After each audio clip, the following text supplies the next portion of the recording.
तुमच्या जाहिरातीसाठी एक संधी मोठ्या प्रेक्षकांपर्यंत पोहोचवा. व्यवसाय असो किंवा इव्हेंट, विकासनामा सोबत जाहिरात करा.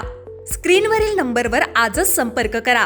विकासनामा, तुमचा आवाज, तुमची जाहिरात. तसंच विकासनामाला सबस्क्राईब करा आणि अपडेटेड रहा. नमस्कार, मी विकास मिरगणे. विकासनामा डिजिटल प्लॅटफॉर्ममध्ये आपलं सर्वांचं चर्चा करतोय. कर्जतच्या राजकारणासंदर्भामध्ये पंचायत समितीचं आरक्षण जे मागास प्रवर्गाचं आहे, याच दृष्टीने परिवर्तन विकास आघाडीचा सभापती ठरलेला आहे.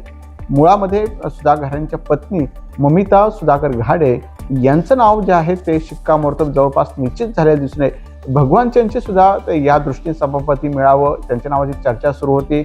मुळामध्ये आता मग जे भगवान चंचेंना 2.5 वर्षानंतर कदाचित मिळू शकतं, मग किंवा ठाकरे गटाला मिळू शकतो, किंवा मग कुठला फॉर्म्युला 1.25 वर्ष 1.5 वर्ष काय जे काय मग 1.25 जे काय असेल ते ठरू शकतं. या दृष्टीने आपण चर्चा करतोय. ममिता सुधाकर घारे सुधाकरांच्या पत्नी आहेत, सरपंच राहिलेले आहेत आणि पंचायत समितीच्या सदस्य सुद्धा बीडमधून चाललेले आणि सर्वाधिक मताधिक्य म्हणून त्या निवडून सुद्धा आलेल्या आहेत. मूळ मुद्दा असा आहे की मग आता उपसभापती जे आहे ते ठाकरे गटाला दिलं जाऊ शकतो. मुळामध्ये मग चित्रा जगदीश ठाकरे यांना जे उपसभापती मिळण्याची शक्यता जास्त आहे. या दृष्टीने आज खरं तर अलिबागवरून नोंदणी करण्यासाठी फॉर्म आणलेले आहेत. उद्याच जी आहे ती नोंदणी जी आहे अलिबागमध्ये केली जाईल आणि परिवर्तन विकास आघाडी एकत्रपणे नोंदणी केली जाते. कारण जर आपण बघितलं, नोंदणी ही वेगवेगळ्या पक्षामार्फत केली जाते. मग राष्ट्रवादीची असेल, ठाकरे गटाची असेल, मात्र ही एकत्र सध्या तरी करतायत. म्हणजे कुठलाही त्यांच्यामध्ये संघर्ष नाही, भांडण नाही, त्यामुळे ते एकत्र करतात. खरं तर नोंदणी वेगवेगळी गटामध्ये केली जाते, कारण शेवटी नंतर तोडायचा का जोडायचं यानुसार आपण पाहतो.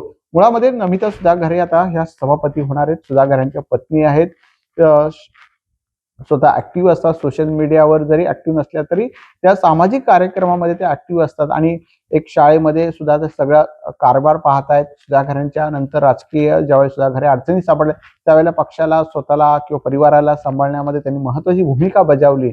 अशा दृष्टीने नमिता सुधाकरांचं नाव, एक सुधाकरांनी राजकीय पाऊल एक पुढे टाकले, राजकीय खेळी खेळली. ती म्हणाल काय खेळली, तर मुळामध्ये सुधाकर अडचणीत सापडले होते. त्यावेळेला भविष्यामध्ये अशी राजकीय परिस्थिती उद्भवू नये यासाठी नमिता सुधाकर घारे पंचायत समितीचे सभापती असतील. त्यामुळे भविष्यामध्ये राजकीय ज्याला काय म्हणतंय आपला राजकीय वलय निर्माण होईल किंवा एक वारसदार भविष्यामध्ये निवडणुकी दृष्टीने, तर सुधाकरांच्या पत्नी सुद्धा त्या दृष्टीने एक घरामध्ये जवळचं असणं आवश्यक आहे.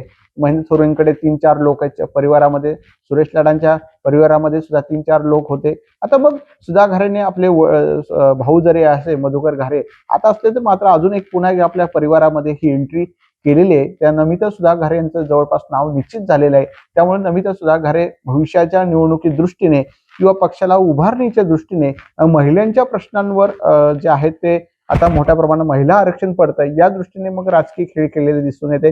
भविष्यामध्ये राजकीय परिस्थिती काय उद्भवली तर नमिता सुधाकर हे सुधाकरांचे राजकीय वारसदार असू शकतात.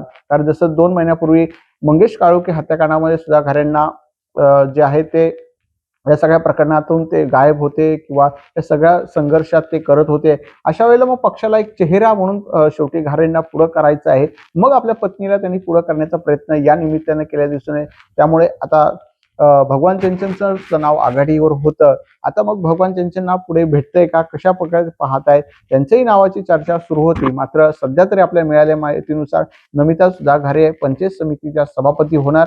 त्याही 2.5 वर्षाच्या होऊ शकतात सध्या तरी.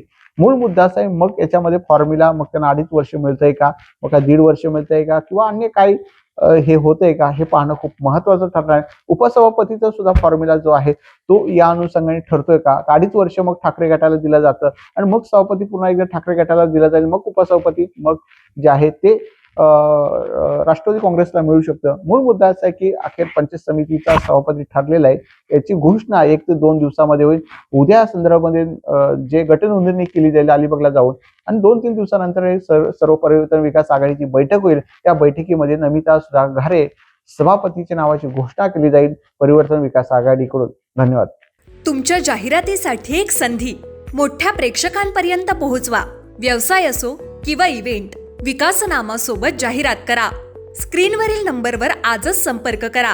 विकासनामा, तुमचा आवाज, तुमची जाहिरात. तसंच विकासनामाला सबस्क्राईब करा आणि अपडेटेड रहा.